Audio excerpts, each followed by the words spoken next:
Well, it's been officially a full day and some change of the U.S. government being shut down. Dun, dun, dun. And all you're hearing about it on the mainstream media and social media alike is that this is all Republicans' fault, and particularly the President of the United States, Donald Trump's fault.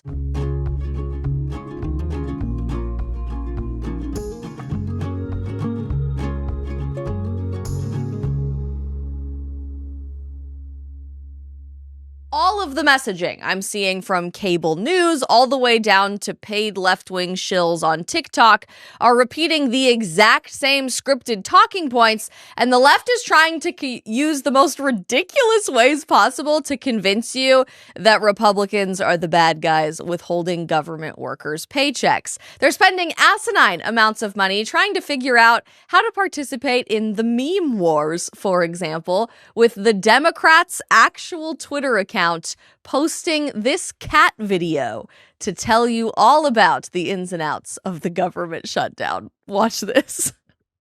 Republican and Democrat kiddies cannot agree on what should be funded. Democrat kiddies want you to have health care. Republican kiddies do not. Republican kiddies control the Senate, House, and the White House, so they're using that to cut your health care and give money to billionaires. Democrat kitty tries to negotiate, but Republican kitty keeps running away. He has a vacation to get to. Uh-oh, suddenly the money you pay for your health insurance has tripled. Thanks, Republicans.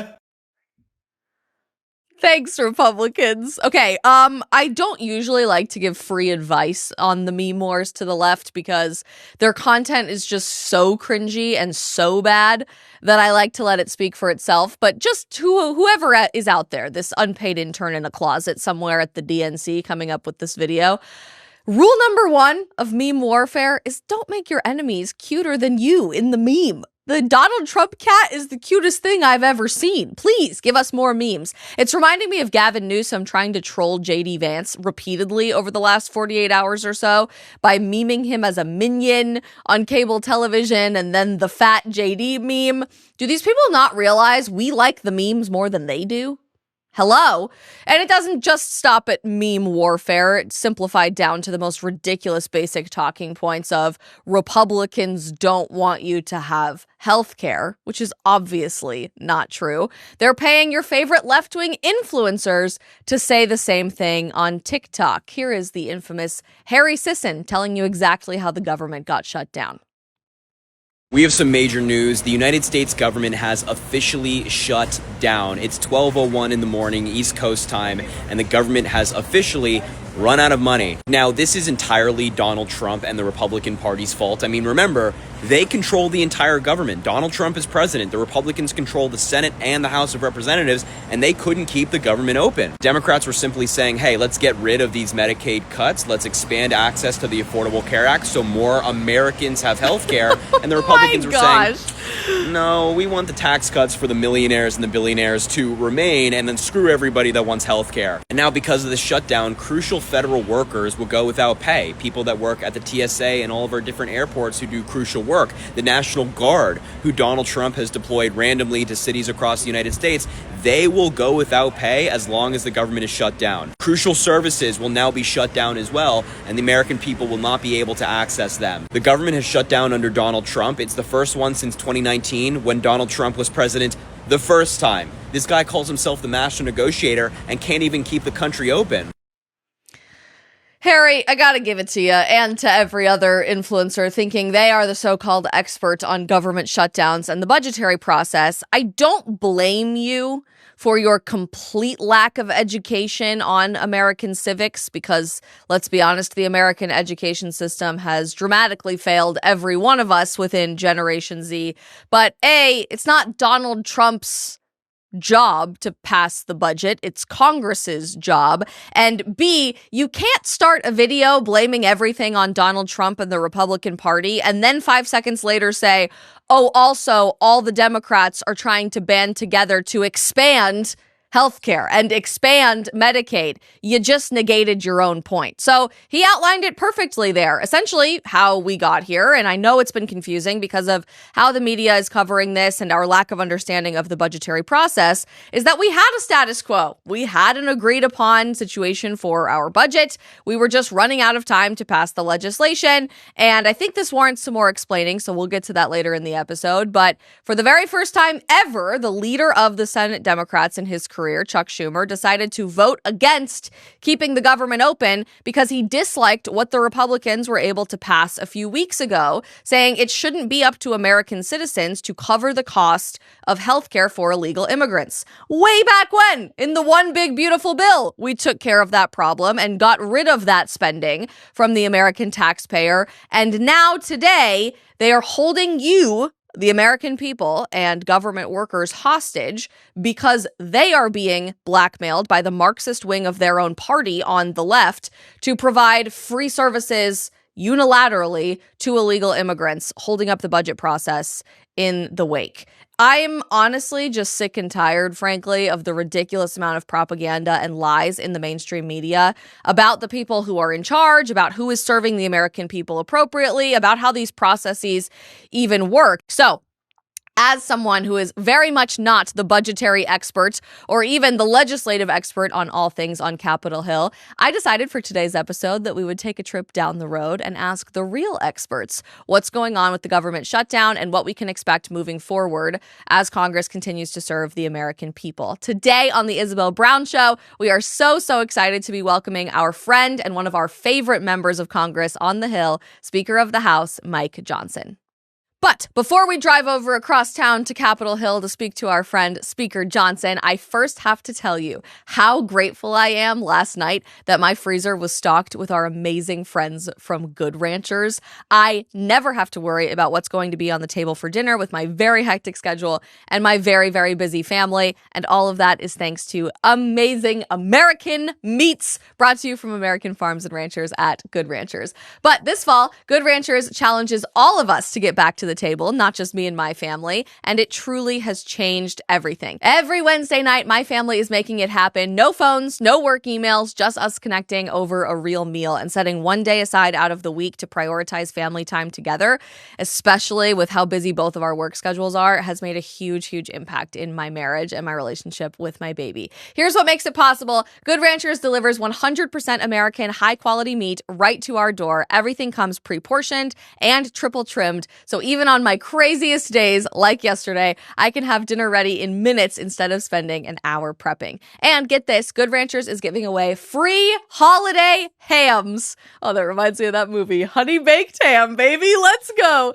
Every week, just for joining their Back to the Table challenge like my family is. All you have to do is share a photo of your Wednesday night dinner on Instagram stories, hashtag Back to the Table, and tag at Good Ranchers. It has been an amazing time to reconnect with my family over a good meal, and that's where all of our best conversations are happening, around the family dinner table. That was true when I was growing up, and I cannot wait to pass that value on to my daughter as well. You can visit goodranchers.com and use my code Isabel for $40 off, plus free meat for life when you subscribe. That's ISABEL for $40 off, plus free meat for life. Goodranchers.com. Let's all get back to the table.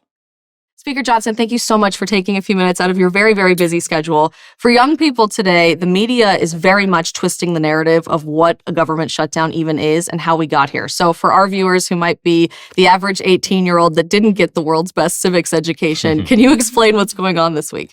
I don't blame anybody for not understanding all that. It's kind of complicated, but let me make it really simple, okay? Go back to the 1974 Budget Control Act, okay? There's a federal law that says the way that Congress is supposed to spend taxpayer dollars is very, with great stewardship, okay? You're supposed to do 12 separate appropriations bills every year. And why is that important? Because if you divide all the federal funding into 12 separate categories, then you can accurately debate it and have dialogue and have thoughtful conversation. Gee, what is the best use of taxpayer dollars? We want to spend it efficiently and effectively, right? So you divide all the government into 12 different categories and you do that. Here's the problem. Congress hasn't done that for a long time, okay? Because Congress has a tendency to not do its duty and responsibility because it's hard work. So what they do instead is they kick the can down the road till the end of the year, usually right about Christmas time, and there's a giant omnibus spending bill. You heard the term omnibus, right? And that's where they just cram everything in all at once. The bill is sometimes 2,000 pages long. No one's read it, understood it, not debated it. And it's massive amounts of money, trillions of dollars all at once. That is bad stewardship, okay? So I became speaker almost 2 years ago in October of 23. I was not expecting to have the job. And I'm a fiscal conservative, and I'm worried about Congress being irresponsible with taxpayer funds. And so I made it a commitment after I became speaker that I would force the muscle memory back to Congress to make them do what we call regular order. And that is 12 separate appropriations bills going through both chambers and working through it. It's taken a long time to do that because it's like pushing a boulder up a hill, like trying to force people into this job. But the good news is we did it. And this year, the House Appropriations Committee, in a bipartisan fashion, using our Republican majority, we got 12 separate appropriations bills done through committee. We got 3 of them passed off the floor. The Senate, for the first time in years, passed 3 separate bills off the floor on their side. The problem is those 3 bills don't match up exactly. So what happens in our process is that if there's a difference between the 2 chambers, then you have a subset of members of both chambers who go to what's called a conference committee to work out the differences. That's it. They finish that up. They send it to the president for signature. We're in the middle of that process, okay? And it's a big thing, a big achievement to get Congress back to it, but we ran out of time because the end of the fiscal year is September 30th, not the end of the calendar year. So here we are on the eve of that. So what do? Well, we have the majority in both chambers. Republicans are in charge. We're sensible. We're responsible. We're efficient, effective government people. So we said, let's do a short-term stopgap funding measure called a CR. We call it a continuing resolution to keep the government open for 7 more weeks to November 21st. Why? We're just trying to buy time. We just want to have a little more time for the appropriators to finish this process and get it done. Get the bills to President Trump's desk and get them done. And that's a simple thing. Chuck Schumer and all the Democrats here have given speeches for decades about how you can't shut the government down and you got to keep it open. Suddenly he just changed his tune, though. And so they voted against it. Now, they've done that a few times. Leader Thune in the Senate is going to continue to put the House's bill, because we passed it in the House 2 weeks ago. We had one Democrat join us. The rest of them voted to shut the government down. But we got it done. We sent it to the Senate, and that's where it sits. So here's the problem. The clock ran out September 30th. So at midnight on October 1, today we shut the government down. Now, what's the problem? That's a serious problem because there are real Americans affected by this nonsense. Two questions that ought to be answered there. Number one, why is Chuck Schumer doing this? Why did he change his tune? The guy's been in Washington like longer than you and I, almost longer than I've been alive, okay? And he's always been against this. He said it was dangerous and we'd be derelict in our duty and how could you crush the American people, and suddenly he's doing it. Here's the answer. J.D. Vance said it today. I've said it. We've all pointed it out. It's a good question, and the answer's simple. Chuck Schumer is running scared of the far left base of his party. He's up for re-election in a couple of years, and he's afraid that AOC is going to challenge him because the Marxists are taking over the party. Now, Chuck Schumer's a far left legislator, but he's not quite liberal enough for all of them, so he's got to show a fight. He's got to show that he's fighting Trump. So he's decided to shut the government down. Here's what happens. Real people get hurt. Yeah. I mean, you're talking about the WIC program, right? Women, Infants, and Children Nutrition Supplemental Program. It's not funded anymore because we don't have the ability to send the money because they just dried it up. You got soldiers, TSA agents, Border Patrol agents who do have to go to work, but they're not going to get paid.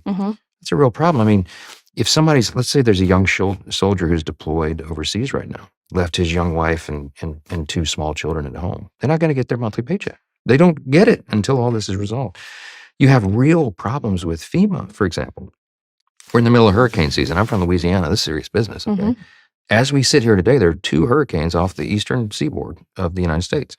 If your flood insurance lapses, or if you buy a new home and you need a new insurance policy, you can't get that right now because FEMA just got shut down for those services. All sorts of veterans healthcare. Yep. We run the suicide prevention programs every day through this. They just got shut down. I mean, this is real stuff. People get harmed, and it's totally unnecessary, and Chuck Schumer's doing it for politics. The Daily Wire is growing. New talent, new shows, big things in the works. And to keep up, we are hiring producers and writers. If you can take a show from idea to execution, manage crews, write sharp segments, and deliver content that crushes it on YouTube, podcasts, and social media, then this is your shot. You can join us for the next decade of The Daily Wire, applying today at dailywire.com/careers. This idea of gravitating towards Marxism, what specifically are some of these initiatives that Chuck Schumer is pushing for? Well, when we say big government liberals, I mean, these guys are taking it to the next level, okay? Marxism, of course, communism and socialism are sort of branches of that underlying philosophy, right? Socialism is you just want the government to take over everything, basically, and all means of production and control and everything. That's what they're moving towards. So instead of the simple 7-week stopgap funding measure, a clean continuing resolution, we said we didn't add any of our Republican or conservative priorities to it. We just status quo for 7 more weeks, really just buying time. And instead of just voting on that, which he always has through his whole career, and they did 13 times during the Biden administration, okay, over the previous 4 years, Chuck Schumer votes no. And instead, he sends us a counter proposal. Well, guess what's in that? He wants to add $1.5 trillion with a T dollars in new spending on a 7-week stopgap funding measure. And included in that, they want to make sure they would give health care to illegal aliens again. Naturally, yes. Which would just stop. And they want to claw back $50 billion that we put into a rural hospital fund to prop those up because many of them are in real financial straits. And people say, why would he do that? Well, you think about it, a lot of those rural counties and areas are in red states. I mean, you have to wonder what kind of thought went into this. They just completely overplayed their hand, and it's absurd. Right before I walked into here, I've been on the phone with the president for the last hour, and he and I were talking. He said, "Mike, I can't believe how crazy this is. There's nothing for us to negotiate because the president likes to make a deal, right? Yep. Mr. President, there's nothing to make a deal with. There's nothing we can give. We didn't put any of our priorities. There's nothing I can take back to sweeten the deal." He goes, "I can't believe Schumer did that. I can't either." But he painted himself into a corner. That's the part that I think is so fascinating to me is I keep trying to ask myself and give the benefit of the doubt here to the left on any sort of political legitimacy to this game whatsoever. And yet I don't think they're aware of where the average American, particularly young Americans, are at right now, especially critical of big government policies. I'm a very close friend of Charlie Kirk, and the last few weeks has been incredibly fascinating, obviously heartbreaking as well, but so stirring to see how young people are responding to this and becoming more generally conservative and skeptical of big government. Absolutely. And yet they seem completely unaware of that from the left side of the aisle here. Well, 2 things explain it. Trump derangement syndrome is very real. They can't countenance him, and everything he says or does, they're instinctively for the opposite, no matter how crazy, right? And then you had the woke progressive left that effectively took over the party a few years back. And they're driving that party right off a cliff. This is not your grandfather's Democratic Party, right? This is a far different. They actually are Marxists. In fact, they're literally going to elect a Marxist as the mayor of America's largest city in a few weeks. It's a stunning development. And we've been mourning Charlie's loss. He was a friend of mine as well, as you know. And I think I spoke at 4 vigils for him over the last couple of weeks. I was speaking at the Kennedy Center, which is the one we did here in D.C. for him. And there and at all the vigils I spoke at, and of course at the event in Arizona, I mean, you were there, it's amazing. The numbers of people that turned out and the numbers of young people who are both so broken because they feel so close to Charlie, this voice is ubiquitous and his image, they're all involved in Turning Point and many more want to be now. So they're mourning that, but at the same time, they feel like there's this sort of burning desire to just get engaged and get involved, right? The Charlie Kirk effect, we're calling it, and it's real. And what I said, I summarized in all the comments that I made. I said, if we're going to honor the life and legacy of Charlie, the best thing we can do is live like Charlie did, right? And 2 things, you advance his principles and you adopt his approach. Yeah. The approach was one in love. He's trying to win over hearts and minds, and he was never hateful. Charlie was like me. Mike Huckabee said one time, he's running for governor of Arkansas many years ago. He said, I'm a conservative, but I'm not mad at anybody. I mean, that's our approach, right? We're going to be winsome warriors, but you have to be prepared to give an answer for those that you have, as Scripture says, and be ready for those debates, and Charlie was. But he never hated anybody on the other side of the table. That kind of message, the hopeful message, the things that he articulated, faith, family, freedom, patriotism, American exceptionalism, people respond to that. And it's in one sense, in my view, it's a response to the woke progressive nihilism that just leads to emptiness and despair and hopelessness. It's an offer of hope and eternity and real truth. And that's what people are yearning for, But if we present that in a political context and we show how those things connect, which Charlie was an expert at doing, now you're really cooking. And people get engaged for that. We're starting to see that generational shift and the Charlie Kirk effect here on the Hill. I know there's one Turning Point USA alum who's a member of Congress, Representative Luna, who's quite remarkable. We go way back to see her journey has been absolutely incredible. How do you think that's going to impact the future of the party here on the Hill? I know generationally, young people are all about big government sucks and socialism sucks. Yeah. So you're seeing that tug of war happen even on the right side of the political aisle today. How do you think that impacts the shutdown and your agenda moving forward? Well, there's an old saying, if the people will lead, the leaders will follow, right? And so what you'll see is, and you've already seen it, it inspires more backbone and confidence in people who actually believe those things. We're reluctant to talk about it.